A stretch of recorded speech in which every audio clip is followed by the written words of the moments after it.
Chapter 1, The Beginning.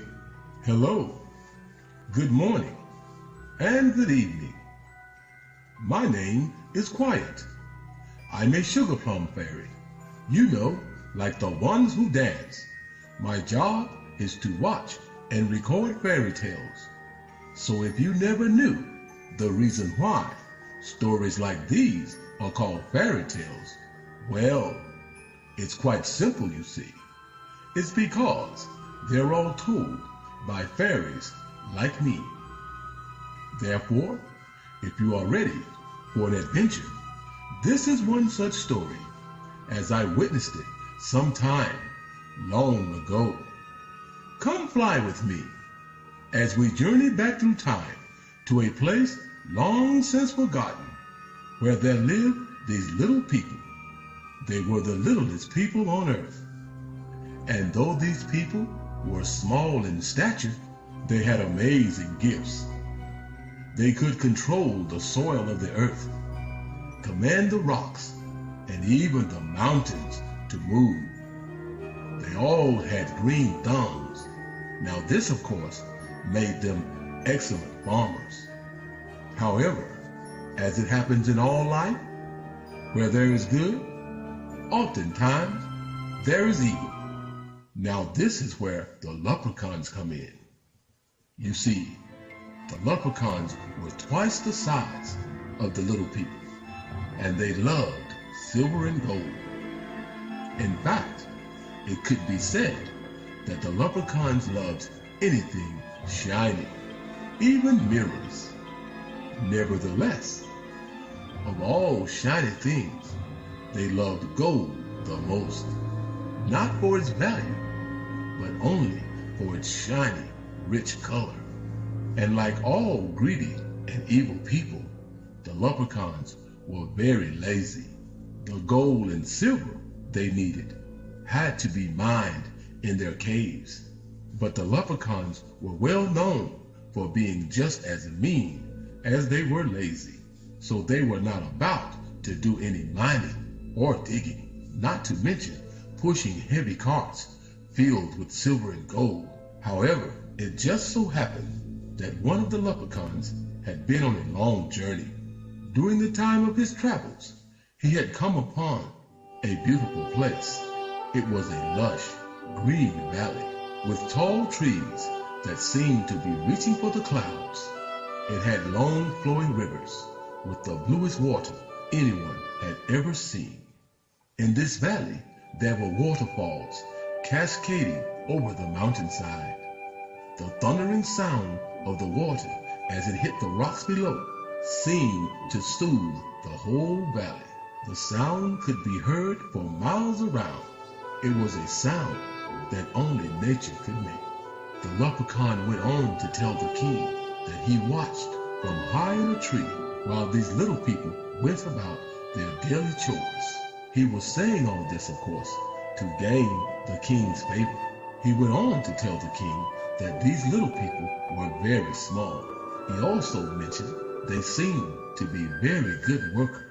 Rubbing his hands together, the king began to have evil thoughts. He smiled as the look of greed came upon his face. But the one thing the king liked hearing most of all was that these little people had no honor. The king stood and began pacing back and forth in front of his golden throne. It was at that moment he decided to make these little people slaves for his gold and silver mines. The king ordered the leprechaun generals to gather their armies. They would march on the littlest people on earth. Now the little people were not warriors, but they did possess great power. These powers could only be used for that which was good and not for anything evil. Neither could they use their magic for personal gain. This, of course, was against all the rules. If this were to happen, they would lose their magic powers forever. But now the little people were about to face the worst evil ever known, the leprechauns. They were the people who lived by no rules at all. So the leprechaun armies came marching over the mountains by the tens of thousands, waging war. It was in the middle of the night when the leprechauns arrived in the peaceful valley. That peace would soon be shattered when the leprechauns sounded their ram's horns. From the top of the hills, hundreds of leprechauns blew their ram horns. The sound echoed throughout the valley like thunder in the night. It was a sound which woke every sleeping creature in the valley. Even the rabbits and the squirrels were waking from their slumber. All the little people ran out of their huts and cottages to see just what was the matter. There, at the top of the hills, were thousands of flaming torches. The flame lined the top of the hill as far as the eye could see. Thousands of little people and their children stood in the moonlight watching, for they had no idea what was about to happen. All of a sudden, the leprechauns began clinking their swords against their shields while rattling their armor. For the second time, the leprechauns sounded their ram's horns. This time, the sound was even louder than before. At that, the thousands of torches began moving down the hills toward the villages. As the leprechauns ran down the hills, they let out their blood-curdling battle cry. The little people and their children had no idea what was happening. They were in total shock. You see, nothing like this had ever happened before. They did not even know what an attack was. But now they were about to find out just what it meant. Suddenly, the little people realized they were in danger. They began to scatter here and there, running for their lives. They tried to use the cover of darkness to escape, but the light of a full moon lit up the night as if it were day. So you see, there was just no place to hide. In a matter of minutes, their little cottages and huts were burning in the night. So many homes were ablaze that their flames lit up the countryside. It took several days, but the evil leprechauns finally rounded up all the little people, right down to the last child. This was no war. It could not even be called a contest. The leprechauns had captured all the little people. Now they proceeded to put each and every one of them in shackles and chains. At that, they began to march them back over the mountains. As the little people marched up the side of the mountains, they could see the valley below. From one end of the valley to the other, it was plain to see. The leprechauns had left not one cottage, not one hut even, standing. Every village, in what some say was the most peaceful place on earth, had now been burnt to the ground.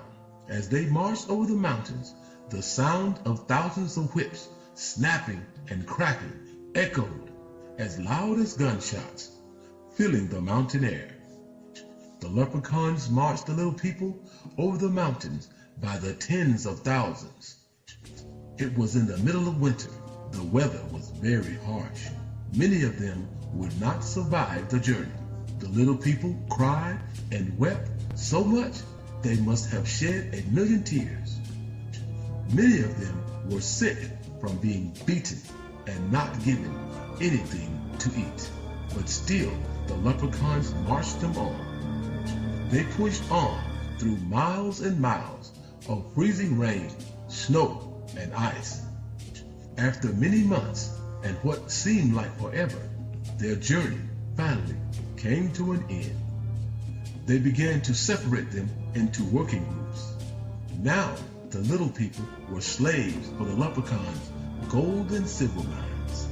Have you ever stopped to wonder just how the leprechauns got all that gold? You know, the gold they keep at the end of all of those rainbows. Well, they got it by making the little people dig for it. The leprechauns were very mean to the little people. They worked them day and night, sometimes barely giving them anything to eat. They worked them all through the day and all through the night in 3 shifts. So many years had gone by that the leprechauns had now given the little people their own village.